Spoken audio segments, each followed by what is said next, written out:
What's up, y'all? What's up, everybody? We're here in front of the Austin Archives. As you can see, it's a big building. We're about to go inside and check it out. Yeah. Meet some people, see some cool books. Come on, follow us. All right.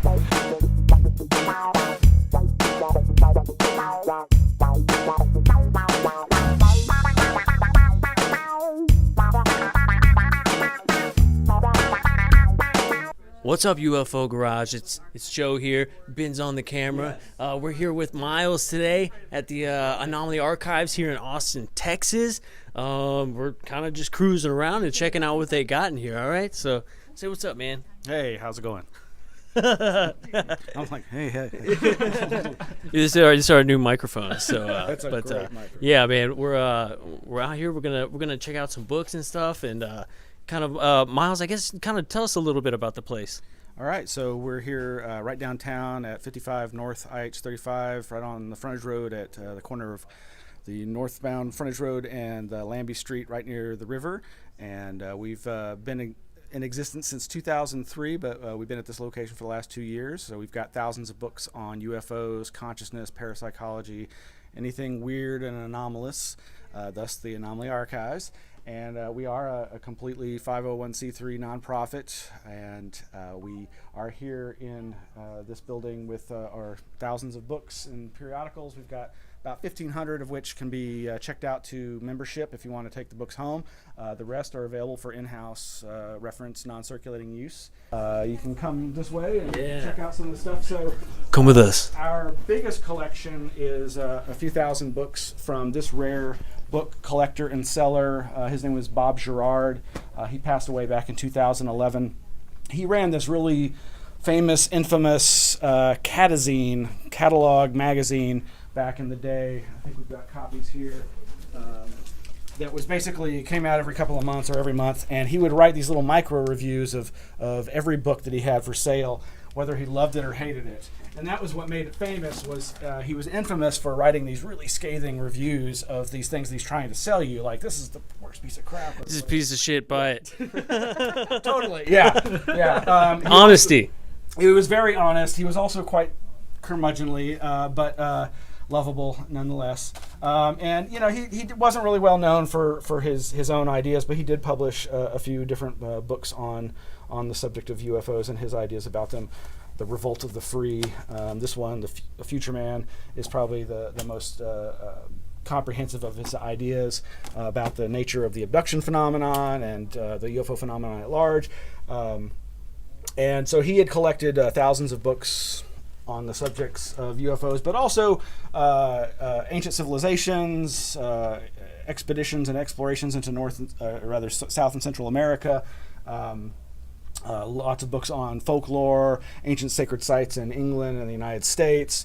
Just a ton of stuff that's like tangential to the UFO phenomena, but as Charles Fort, one of the preeminent forefathers of the strange phenomena movement, said, circle is measured beginning anywhere. So, I use the UFO as index to everything weird. It's like 7 degrees or 6 degrees of Kevin Bacon in the UFO. Right, yeah. You can find these connections anywhere, and if you want to ascribe meaning to them, you can be all Jungian and say, oh, wow, holy crap, it just had a synchronicity. This means something to me. So, which the main goal of our nonprofit organization is the preservation of these kinds of materials, not just popular literature, but also the research papers, the correspondence, research data of actual UFO investigators as well as UFO experiencers. We have the personal research files and libraries of past researchers, such as a guy named Bob Durant, who is big in the Roswell investigation area, as well as interested in psychic remote viewing, which we were talking about earlier. So I was mentioning the Gerard collection is our largest donation. We're still processing it. It's a few thousand books and magazines, periodicals. I mentioned Bob Durant. There's a local past life hypnotherapist, regression therapist, Rabia Leon Clark. She donated some of her materials that we have here. The original collection was like 1,000 books that I donated that were mine and Wesley Nations. Wesley Nations was a guy who I met back in the 1990s during the zine scene when people were doing desktop publishing and Xerox photocopying, little fanzine kind of stuff. And so there was like this explosion in it of paranormal, UFO and conspiracy, chaos magic, and all psychedelics all come together in his magazine, which was called Crash Collusion, and was fucking awesome. And got to meet him. He was local, and he introduced me to this whole other network of people publishing stuff, and he showed me how to use the desktop publishing stuff. I started doing a desktop published magazine called ELF, Elf Infested Spaces, after Terrence McKenna's idea about DMT being the gateway to strange experiences, and the subtitle being Journal of Possible Paradigms, as a play off of Robert Anton Wilson's saying we don't need a new paradigm, we need to abandon paradigms or wear them like glasses for different views on things. But Wes moved away, and to lessen his load when he moved out west, he donated a whole bunch of his books. So then at some point I had over 1,000 books. I was like, I'm not reading these. I need to make access to other, so that other people can have access, and that was where kind of the organization, the seed of it came. So besides the thousands of books, we also have thousands of magazines. So I can show you. We have another room, a couple of rooms down the hall. So these two rooms are not public. There are like storage and staging area. So right now, what we have in here is more of that Bob Gerard collection that's in the process of being cataloged. Some of these books are from the 1600s, so we have literally like books that are hundreds of years old here. Many of them have been obviously rebound over the years. This is the book from Hocus Pocus, right? Yes!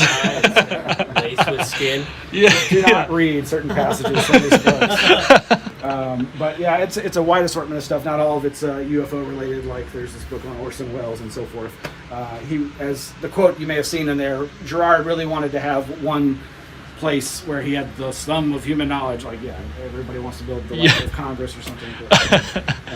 But a lot of great stuff in here that we're still processing. Yeah. Wow. Great books. And some of the stuff, you pull it open and you're just like, holy, like just the amazing stuff that's inside. Man, this is so cool. Wow. These are insane looking, man. Wow. That may have been the ones that are actually from the 1600s, I forget. But, dang. Yeah, that's awesome. And so these are some of the thousands of periodicals that we have that have been cataloged, besides the ones that you saw in the other room. So like you were mentioning the MUFON collection. So like here's all of our MUFON. Here's all of our Fate magazines. Here's that magazine I was talking about, Crash Collusion, from here in Austin. Oh yeah. Love that cover. Very cool. And a lot of other rare stuff. There was from back in the day. So back on the drag downtown in the university area used to be this place called Fringeware, and they had a magazine called Fringeware Magazine, and great stuff, lots of cyberpunk culture, horror writing, and psychedelic writing. More zines from that same 1990s period, a lot of conspiracy stuff, a lot of new age stuff. If you've ever read Ginny Randall, she's a famous UFO writer who's still around putting out great books. This is her old Fire and UFO. Sky. And with Bufora, the British UFO Research Association. This was her little newsletter, the Northern UFO News. It's kind of very zine-like. Mm-hmm.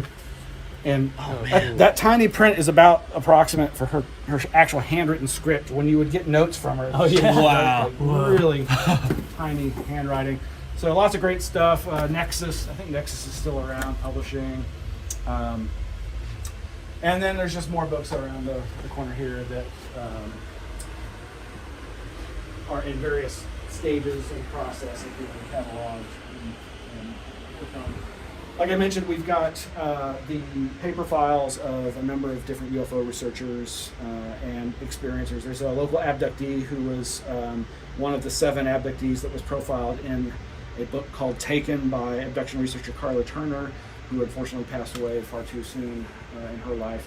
But she had Texas connections, and this local abductee used to live out near Leander, and kept copious notes on all of her daily dreams, daily weird experiences, lots of photographs of strange marks on her body, the typical stuff for the classic alien abductions phenomena. But there's some great collections of stuff in there, including like there's her personal notes about a triangular UFO sighting that she saw over Lakeway from her house, and there's also that she went outside to look at it, and it was witnessed by her and her mom. She was called by the then Austin MUFON director, Ellen Stewart, who used to run the groups here, and to ask her, hey, we're getting reports of this strange object. Can you go see if you can see it? And she couldn't. She made a report, submitted that to MUFON. So we've got her diary and personal notes on it. We've got her MUFON report on it. And the next day or that weekend, there was a local Lakeway newspaper article about it. So Yeah. got a little bit of news on that. So we've got a lot of extra copies of stuff, and of course we're going to start seeding those in the little mini libraries around town, people's neighborhoods as promotion. Yeah. So that'll have bookmarks and brochures about the organization. So yeah, we're open Thursdays and Saturdays, 2 to 6 p.m. most weeks, weekdays and weekends, and it's all volunteer run, so it's always a good idea to call us or email us ahead of time to make sure that we're going to be open, but we're trying to expand those hours with more volunteers. So Perfect. Cool, man. Yeah, All thank right. you Well, so thanks for showing us around, dude. thanks for coming by. Appreciate All it. right.